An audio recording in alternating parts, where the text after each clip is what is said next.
Hi, Brian McCordy here with Safeopedia.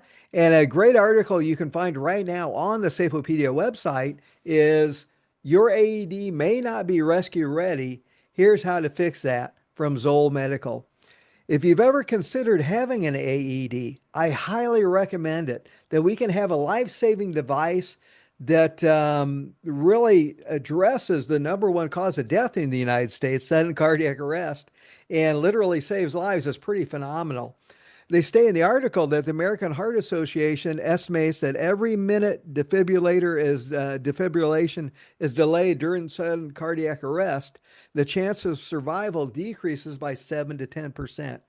So minutes ticking away are really important. The quicker we can get that defibrillator to the person that needs it, the greater the chances are we can save their lives. I remember when I was a safety manager at a Phillips Lighting factory of over 500 people, we did have an employee drop with sudden cardiac arrest. And we had 5 AEDs throughout the facility. In no time, we had several employees there with the defibrillator, and we were actually able to save that employee's life. This particular person was an elderly person that lived alone. So, had they had this episode at home, they would have died. So, that's a quick tip for you. If you're going to have sudden cardiac arrest, do it somewhere where there's a defibrillator. Again, it was phenomenal that we were able to save his life. In the article, they mentioned what you really need to have in place for a program to go with your defibrillator. And it's really one of the best articles I've ever read regarding AEDs for outlining this. There are 6 main components.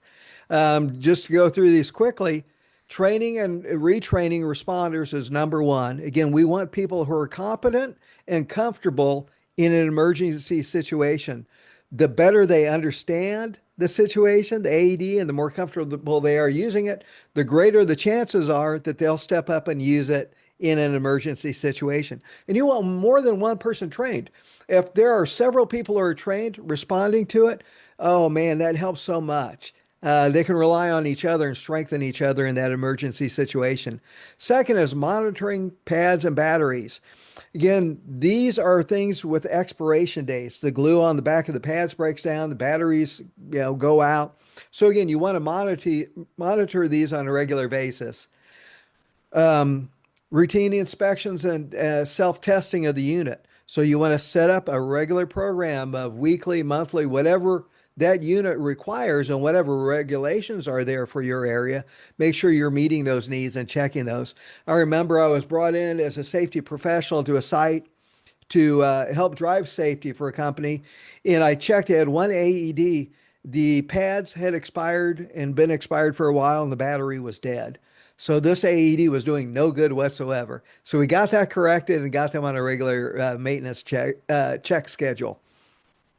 Third, or fourth, excuse me, rescue accessories, making sure in that you have scissors, gloves, barrier masks, anything that you think that you need with that AED.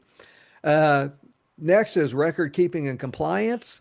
So again, there are regulations to go with having a life-saving device. So you want to make sure that you record your inspections, your training, and things along this line.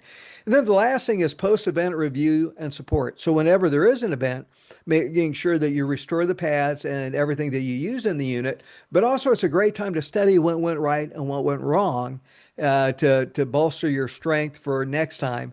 So again, going through those real quickly. Number one, training, retraining of responders.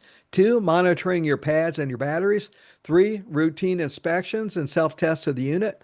Fourth, rescue accessories like aspirin and scissors, pads for wiping away sweat. Next is record keeping and compliance. And then finally, post-event review and support when you do actually have an event. So again, I highly recommend the article. I recommend getting an AED. The prices of these have really come down, and AEDs are designed for people with no training whatsoever.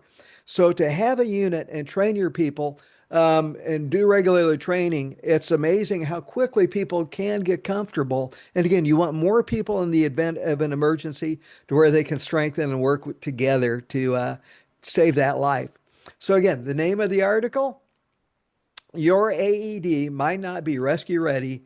Here's how to fix that from Zoll Medical.